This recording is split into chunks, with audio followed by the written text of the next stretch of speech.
What no one tells you about table saws. Every year, over 700,000 table saws are sold in the United States of America. On average, 51,000 people have accidents with table saws.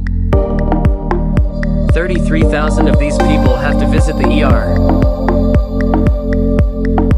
4,000 people leave with an amputation, which means 11 amputations occur every day. Every 2 hours, one woodworker loses their fingers at the table saw. Over $2 billion are spent annually on medical treatments for these accidents.